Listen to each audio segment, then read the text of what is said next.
Foundation মাখলেও মানে এরকম glow মানে ন্যাচারাল গ্লোটা আসে না, বুকের উপর দিয়ে চলে যাবে। Good morning everyone, welcome back to my channel, welcome to a new blog. আর তোমরা সকলে খুব ভালো আছো। নতুন একটা ফ্রেশ মর্নিং স্টার্ট করছি। আমার সকাল সকাল ওয়ার্কআউট হয়ে গেছে, তো এখন ঘেমে নিয়ে অবস্থা খারাপ আছে। এখন গিয়ে আমি ফ্রেশ হবো, তারপরে লাগবো হচ্ছে ঘরের কাজে। এইদিকে এখন বেড টেডগুলো ক্লিন করা হয়নি, বেড টেড ক্লিন করবো। আর মা ওইদিকে স্নান টান হয়ে গেছে মায়ের, মারা তাড়াতাড়ি স্নান টান করে নাই। তো স্নান টান হয়ে গেছে, আমি এখন ব্রেকগুলো ক্লিন করবো, তারপরে যাবো ব্রেকফাস্ট বানাতে। তারপরে দুপুরে রান্না আছে, বেশি দেরি না করে আজকে এই ব্লগটা এখান থেকে স্টার্ট করছি। দেখে থাকো, এই ব্লগটা তোমাদের খুব ভালো লাগবে। এখানকার ওয়েদার কেমন আমি বুঝি না, এখন রাত্রিবেলার দিকে এত গরম লাগছে। আর এই জুন জুলাইয়ের দিকে নাকি এদিকে বেশি গরম পড়ে, আর আগের থেকে নাকি বেশি পড়ে না। আমাদের ওদিকে যেমন মানে মার্চ থেকে এপ্রিল থেকেই একদম ফাটিয়ে গরম দেয়, এদিকে নাকি জুন জুলাই আগস্টের দিকে বেশি গরম পড়ে। তো এখন একদম দারুণ গরম পড়ছে এদিকে, রাত্রিবেলাতে থাকা যাচ্ছে না, এত গরম। আবার ভোরবেলার দিকে যখন ফ্যান চলছে জোরে, গায়ে কিছু ঢাকা নিতে হচ্ছে। তো এই হালকা ওই কম্বলটাকে ঢোকাতেও পাচ্ছি না, আবার রাখতেও পাচ্ছি না। অন্য সময় এই কম্বলটাকে দেখলে গায়ে জ্বালা ধরছে, আর ঠিক ভোরবেলার দিকে মনে হচ্ছে একটুখানি টেনে কম্বলটা গায়ে নিই। তো এখানকার ওয়েদার হচ্ছে ঠিক এইরকম। আমি শাওয়ার নিয়ে চলে এসেছি। এখন যে কতবার মানে দিনে শাওয়ার নিচ্ছি, মানে সকালে একবার হচ্ছে, তারপরে দুপুরে হচ্ছে একবার, রান্নাবান্নার পরে আবার রাত্রে তো একবার নিতেই হচ্ছে। তার থেকেও বেশি হয়ে যাচ্ছে যদি কোথাও বাইরে বেরোই, তখন এসে আবার তখন নিতে হচ্ছে। যাই হোক, তবে ওয়ার্কআউটের পরে যখন শাওয়ার নিই, তারপরে এসে আমার স্কিনটা এত বেশি ভালো লাগে। মানে এরকম গ্লো বোধহয় অন্য কিছুতে করে না, মানে ফাউন্ডেশন মাখলেও মানে এরকম গ্লো মানে ন্যাচারাল গ্লোটা আসে না। তো এত সুন্দর লাগে এসে আমার, দেখো পুরো স্কিনটা প্রচণ্ড গ্লো করছে, যেহেতু টক্সিনটা একটুখানি হলেও রিমুভ হয়ে যায়। তো সেই জন্য এখন স্কিনটা কি সুন্দর এখন গ্লো করছে। আর আমি যখন ব্লগ করি, মানে বাড়িতে যখন থাকি, তখন কিন্তু কোনো মেকআপ থাকে না। সত্যি আমার দ্বারা এটা মনে হবে না যে বাড়িতে ব্লগ করার সময় মেকআপ করা বা লিপস্টিক পরা। হ্যাঁ, কোনো সময় লিপ বামটা লাগাই, বাট আমার দ্বারা কোনো দিনই হবে না বাড়িতে থাকাকালীন যে মেকআপ করে এসে তারপরে ব্লগ করবো, হবে না সেটা। আমি যখন তখন ফোন হাতে তুলে নিয়ে ব্লগ করি। তো আমি অল টাইম আর কি নো মেকআপ লুকেই থাকি। দেখো এখনও কিন্তু কোনো কিচ্ছু নেই। বেশি বলবো না, বেশি বললে আবার তখন দেখা যাবে একটা দুটো চলে আসবে। না বাবা, আমি বেশি বলতে চাই না।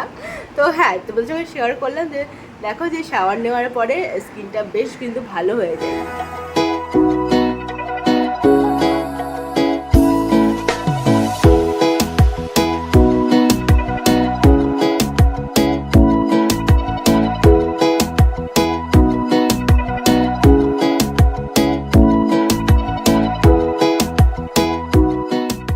আজকে আমার একটু তাড়াতাড়িও আছে, কারণ আজকে অর্ঘ্য যাবে হচ্ছে কলকাতার জন্য, বেরিয়ে যাবে। কালকে ওর মিটিং আছে, তো সেজন্য ও আজকে সন্ধ্যাবেলার বাসে বেরিয়ে যাবে। আজকে সন্ধ্যাবেলা বেরোলে কালকে ভোরবেলা গিয়েও কলকাতা পৌঁছবে।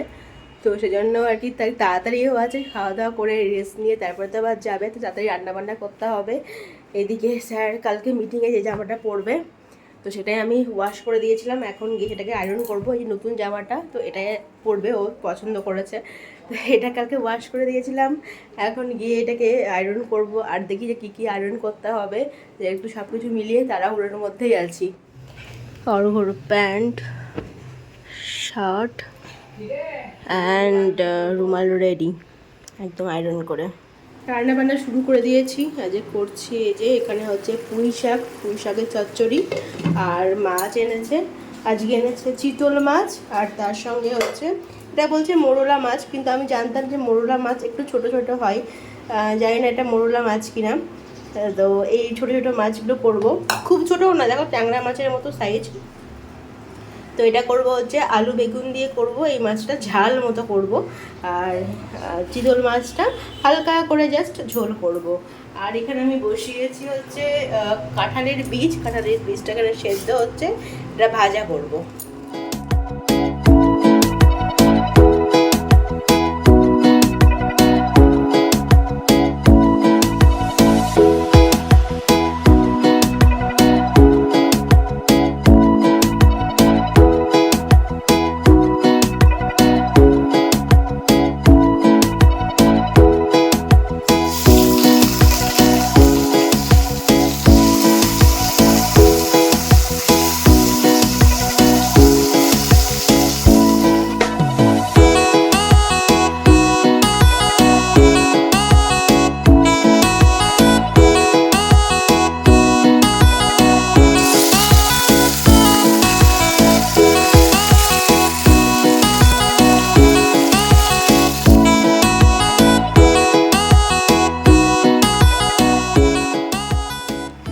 রান্নাবান্না সমস্ত কমপ্লিট, তোমাদের দেখিয়ে দিই। এখানে ভাতও হয়ে গেছে, আর এই যে এখানে হচ্ছে পুঁই শাকের চচ্চড়ি, এখানে আছে কাঁঠালের বীজ ভাজা, এখানে আছে ছোট মাছের আলু বেগুন দিয়ে চচ্চড়ি, আর এখানে হচ্ছে চিতল মাছের ঝোল। স্যারের রাত্রের খাবার এখানে রেডি, যেটা ও বাসে গিয়ে খাবে। আলু ভাজা দিয়ে দিয়েছি এখানে, আর এই যে ফয়েলে পরোটা আলু ভাজা। খাবার দাবার রেডি, প্যাকিং করে দিয়ে দিয়েছি। এখন 4:30 মতো বাজে, 5টার দিকে ও বেরোবে, এখন রেডি হবে, আর 6টায় হচ্ছে ওর বাস। এতক্ষণ কারেন্ট ছিল না, জানো, কারেন্ট না থাকলে মনে হয় যেন কীরকম একটা লাগে, চারদিকটা পুরো কীরকম একটা অন্ধকার হয়ে থাকে। তো পুরো ঘেমে গেছে, কারেন্ট না, একটু যদি ফ্যান অফ থাকে না সব কিছু ঘেমে যাচ্ছি। তো এখন ও রেডি হবে, বেরোবে। রেডি হয়ে নাও। সারাদিন হ্যালো মোটো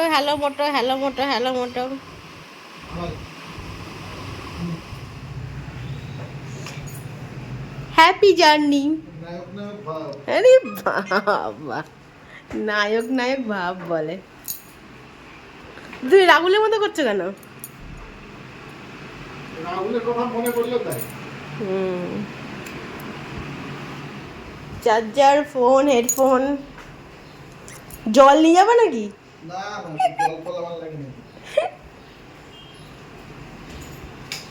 জল তো দেবে।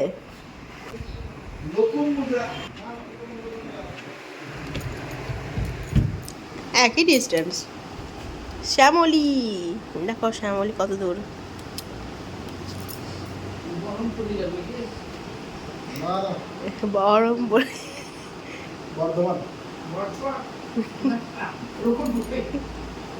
বুকের উপর দিয়ে চলে যাবে।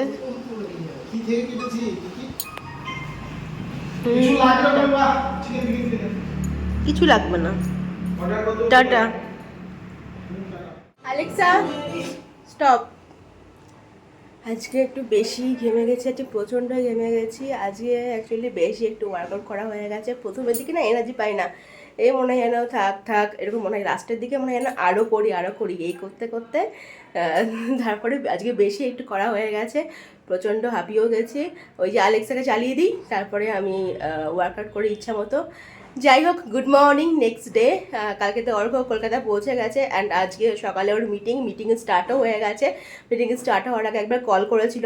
তো কালকে ও চলে যাওয়ার পরে আমি বেশ কিছু কাজ সেরেছি, এডিটিং কাজগুলো একটু করেছি, কারণ আমি অলরেডি একটু লেট আর কি। তো সেজন্য এডিটিং কিছু করেছি, আর কিছু লেখালেখি আমার ছিল সেগুলো আমি করেছি। তো তারপর থেকে সকাল থেকে এই যে আবার ভ্লগটা কন্টিনিউ করছি। তো চলো এখন গিয়ে ফ্রেশ হয়ে নিই।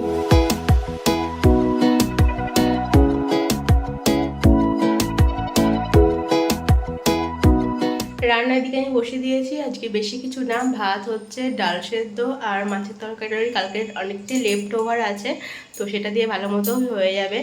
আর আমার ফোনটা এখনই সুইচ অফ হয়ে যাবে, 1% মাত্র চার্জ আছে, আর এখনই আবার কারেন্ট চলে গেছে, লোডশেডিং হয়ে গেছে। কখন চার্জ হবে জানি না, মাত্র 1% চার্জে আমি ভিডিও করছি।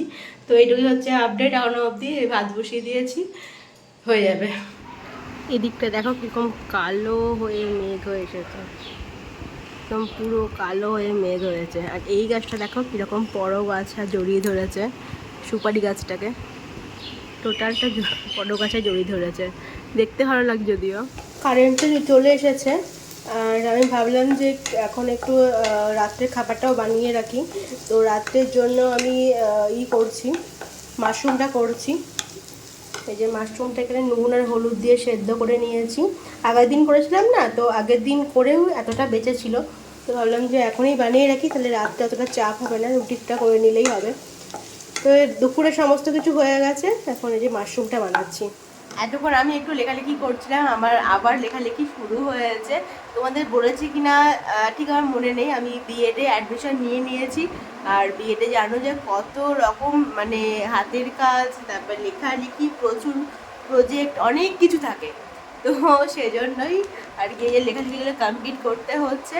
আর তারপরে কিছুদিন পরে আমাদের এক্সামও আছে, তো সেটাই একটু আর কি হাতের লেখাগুলো এগিয়ে রাখছিলাম। আর ওর মিটিং কমপ্লিট হয়ে গেছে, আর ওর ফেরার বাস হচ্ছে রাত 8টায় ইজি রাইডে করেছে। তো কলকাতা টু শিলিগুড়ি হচ্ছে, ফেরার ওর বাসের টাইম হচ্ছে রাত 8টা।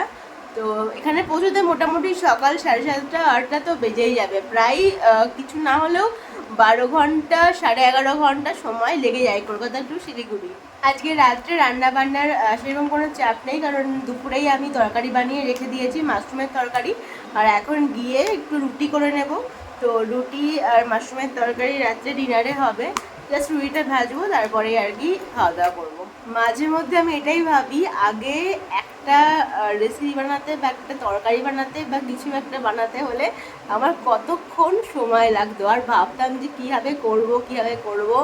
আর আগে তো রুটি তো বাদই দাও, রুটি তো গোল আমার হতোই না, আর ঠিকঠাক আগে আমি করতে পারতাম না। আর এখন সকালে দুপুরে রাত্রে 3 বেলাতেই রান্না করছি, তারপরে এত রকমের মাছ, তারপরে রুটি, মানে এভরিথিংই এখন হয়ে যাচ্ছে বলতে গেলে। কিছু কিছু জিনিস যেগুলো খুবই কঠিন, সবজি কয়েকটা হয়তো বাদ আছে, বাট রোজকার মতো মানে প্রত্যেক দিনই এটা ওটা সেটা করে ফেলছি। সেটাই ভাবছি যে মানুষ কতটা চেঞ্জ হয়ে যায়, আগে কতটা কীরকম ছিলাম আর এখন কতটা কী হয়েছি। যাই হোক, ভালো লাগে, মাঝে মধ্যে ভালোও লাগে যে অনেক কিছু রান্নাবান্না আমি নিজের হাতে করতে পারছি। কোনোদিন ভাবিনি যে এগুলো আমি করতে পারবো, কোনোদিন মাছ ধোবো সেটাও আমি কল্পনা করতে পারিনি, বাট এখন সেসবগুলো সবই করতে পারছি। আর যখন ওই খাওয়ার পর সেই তৃপ্তিটা আসে না, না মায়ের হাতের রান্নার সঙ্গে একটা টাচ পায়। কারণ দেখো, মেয়েরা কিন্তু মায়ের কাছ থেকেই বেশি শেখে। তো মা যেসব মশলাগুলো ইউজ করতো বা যেভাবে তৈরি করতো মানে খাবারগুলো, তো আমিও চেষ্টা করি অনেকটা সেভাবেই করার। আর খাওয়ার পর যখন সেই টেস্টটা পাই খানিকটা হলেও, তো মনে হয় না রান্নাটা ঠিকই হয়েছে। আর এই তো এইভাবেই চলছে, আস্তে আস্তে আরও অনেক কিছুই শিখবো। মা তোমাকে দিয়ে দিব, একটু পরে খাবা? দুটো গরম করি আমি। তোমার সব সিরিয়াল ধরছে এখানে?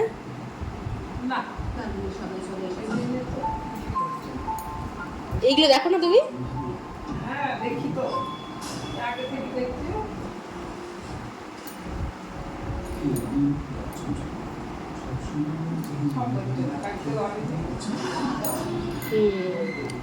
কিছু কিছু আসে, ওই হটস্টারে যেগুলো আছে সেগুলো আসে।